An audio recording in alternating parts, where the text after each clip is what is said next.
अच्छा, मुझे बता रही थी आप कि कौन कौन सी डाइट में हमारी ऐसी चीज़ें होनी चाहिए जिसमें हमारा कोलेजन जो है वो माइनस ना हो चेहरे का और बॉडी का भी। जाहिर सी बात है क्योंकि हाथों से भी अगर कोलेजन चला जाए और आपके गाल से आंख के एरिया से तो फिर बुढ़ापा बहुत जल्दी आपको चेहरे पे नमूदार हो जाता है और रिंकल्स भी बहुत जल्दी जगह बना लेते हैं। तो हमें कोई ऐसी सब्जियाँ, ऐसे कोई फल बताएँ जिनमें बहुत ज़्यादा कोलेजन पाया जाता हो। ठीक है। अच्छा फ़िज़ा, जैसे हम अभी ब्रेक में भी बात कर रहे थे कि हम अपनी डाइट में एक तो डेली सैलड ऐड कर लें, ठीक है, दोपहर से पहले या 12 बजे के करीब खीरा और साथ में कैबेज लें और इसके अलावा आप कलर्ड वेजिटेबल्स जितनी भी डाल सकते हैं वो डाल लें, ठीक है। जैसे रेड बेल पेपर है और ग्रीन बेल पेपर और येलो, इनके अंदर भी बहुत ज़्यादा कोलेजन होता है, ठीक है। तो इसकी एक small amount like 1 to 2 spoon डाल लें क्योंकि कड़वी भी होती है, इतनी खाई नहीं जाती, ठीक है। लेमन ऐड करें, शिमला मिर्च, बिल्कुल शिमला मिर्च, ठीक है। और साथ में आप इसमें जो है अपना 1-2 फ्रूट्स, जैसे आजकल बेरीज आ रही हैं, स्ट्रॉबेरी आ रही है, ठीक है, आप वो ऐड कर सकते हैं। शहतूत है, उसमें भी होता है।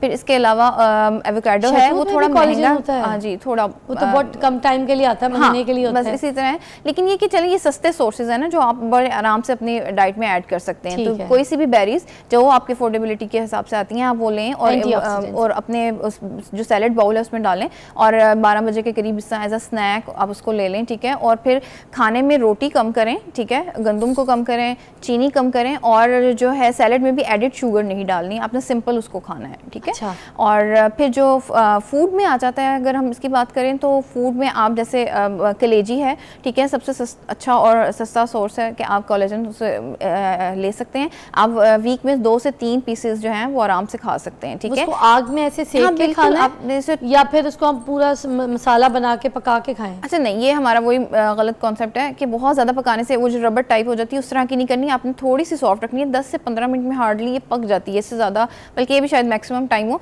तो मैं तो कलेजी 6 मिनट में पका लेती हूँ। हाँ, 6 to 8 मिनट्स वैसे पक जाती है, तो आप उसमें आराम से उसके बाद तो वो पत्थर हो जाती है। वो कोई रबर और पत्थर टाइप नहीं बनाना, उससे पहले खा लेनी है तो आपकी बॉडी को वो एब्जॉर्ब हो जाती है। अच्छा। फिर इसके अलावा एक और सबसे अच्छी जो आसान एक टोटका है वो ये है कि बोन ब्रॉथ या जो हड्डियों का होता है, आप उसको 1 to 2 आवर्स से ज़्यादा पकाएं। बीफ या मटन? कोशिश करें बीफ या मटन, जो आप ले सकते हैं, सूट करता है आपको। कुछ लोग मना भी होता है, बस उसकी हड्डियों का मिक जो है, हाँ वो जो है वो आप उसमें पानी में बॉईल करें, कोई एडिड सॉल्ट कोई चीज़ नहीं डालनी और थोड़ा सा आप लेमन के ड्रॉप्स डाल के उसको पिएं। ठीक है जी। एक न्यूज़ की ब्रेक है, ज़्यादा तो हम आपको दोबारा ज्वाइन करते हैं। देख रहे हैं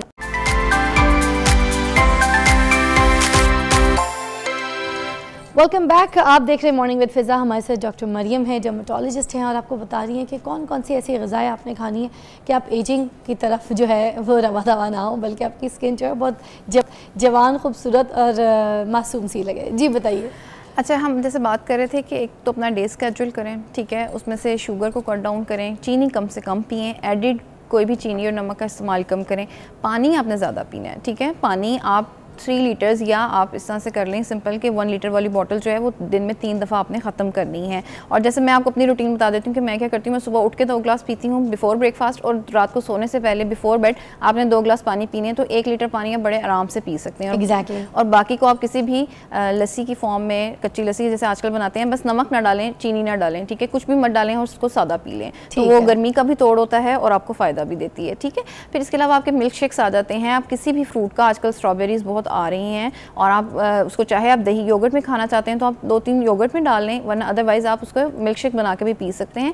आप इवनिंग टाइम ले लें और आपका इससे एक तो स्टमक भी फुल हो जाता है, एसिडिटी के भी इश्यूज़ थोड़े से बेहतर होते हैं दही और दूध के इस्तेमाल से, तो आपको बहुत फ़ायदा होता है। ये जो बाज़ार में कोलेजन की कैप्सूल्स और ये जो कोलेजन के शॉट्स आ गए, जो लोग बहुत पीना शुरू हो गए, क्या ये कारआमद हैं या फिर ये सारा वेस्ट ऑफ मनी है? एक्चुअली अभी इतनी रिसर्च नहीं है और कोलेजन जो है वो ऐसे बॉडी से इतना अब्जॉर्ब नहीं होता जो कि अवेलेबल है कैप्सूल फॉर्म्स में, तो आप नेचुरली भी हासिल कर सकते हैं। लाइक घर पे आप जो बोन वो ज़्यादा बेहतर है, वो एक तो बेहतर भी है और सस्ता भी है, ठीक है। उसमें सबसे ये है कि आप कोलेजन ब्रॉथ निकाल लें, लाइक के हड्डियों का जो है उसको 2-3 घंटे के लिए पानी डाल के छोड़ दें पकने के लिए, और जो निकले जो उसका निकलेगा बिल्कुल वो आप पी लें 1 कप, ठीक है, डेली एज अ मेडिसिन के तौर पर, ठीक है। तो आपको बहुत महंगा कोलेजन खाना नहीं पड़ेगा। और उसमें एक टिप ये है कि आप उसके अंदर थोड़ा सा लेमन के 2-3 ड्रॉप्स डाल लें, बहुत ज़्यादा नहीं डालना, टू मेक इट एब्जॉर्बेबल, क्योंकि without vitamin C collagen absorb नहीं होगा। क्या किसी सीड्स में भी कोलेजन हमें दस्तयाब हो सकता है? बिल्कुल, पम्पकिन सीड्स एक बहुत अच्छा सोर्स है और आजकल हमारे यहाँ बड़े आराम से मिल रहे हैं पम्पकिन सीड्स, तो आप वो भी खा सकते हैं, कोलेजन सोर्स होता है, लेकिन बहुत ज़्यादा तादाद नहीं खानी, 8 से 10 आप डेली इनकॉर्पोरेट कर सकते हैं। थैंक यू सो मच, बहुत बहुत शुक्रिया, आपने हमारी रहनुमाई की। तो नाज़रीन, जिस तरह से अगर आपको कोई ऐसे है और एजिंग की तरफ आपकी स्किन जा रही है तो आपने ख़ास ख्याल रखना है। और अगर आपको कोई ऐसे डॉक्टर से जाके मिलना है जो आपको लगता है कि आपकी स्किन इरिटेशन की तरफ है, कोई चीज़ की एलर्जी हो रही है, तो प्लीज़ आप जाके किसी अच्छे, जैसे डॉक्टर मरियम है, इस तरह के कोई अच्छे डॉक्टर्स को आप रेकमेंड कीजिए, मिलिए, उनसे कंसर्न कीजिए। मगर वैसे अगर घर पर अपना ख़ास ख्याल रखना है तो पानी उन्होंने कहा है, एक उन्होंने हड्डियों का जूस कहा है कोलेजन के लिए, तीसरा उन्होंने कहा है कि हमने सब्जियों का और एंटीऑक्सीडेंट्स जिसमें बहुत ज़्यादा पाई जाती हैं, फ्रूट्स वगैरह, उनका इस्तेमाल जो है अपनी डाइट में बहुत ज़्यादा करना है, तो फिर हम एजिंग से जो है थोड़ा बच सकेंगे। तो अपना सब ख्याल रखिएगा। और एक आखिरी जो है टिप ज़रूर दूँगी, गुस्सा कम किया कीजिए। ये जो हमारे गुस्सा करते हैं ना, ये जो बल आते हैं ना, ये अगर पक्के हो गए ना तो फिर ये आपकी शक्ल पे नुमाया सारी ज़िंदगी के लिए रह जाएंगे। और अपने फेस एक्सप्रेशंस को ज़रा कम इस्तेमाल कीजिए। अभी ब्रेक में भी मुझे डॉक्टर साहब ने बताया, तो मैं भी एक्सप्रेशंस दे रही हूँ, मुझे नहीं देने, मैं आज बिल्कुल इस तरह बात करूँगी। हम कल आपसे मुलाकात करेंगे, मैं एक्सप्रेशंस यूज़ किए बगैर आपको बताऊँगी, क्योंकि मैं एजिंग की तरफ नहीं जाना चाहती। और जितना हम इस तरह से बात करने की आदी होंगे तो उसके बाद हमारी स्किन बेहतर होगी। और लोग मुझे कह सकते हैं कि मैं एक रोबोट हूँ, और रोबोट जो है वो सारे काम करता है, बस एक्सप्रेशंस नहीं देता।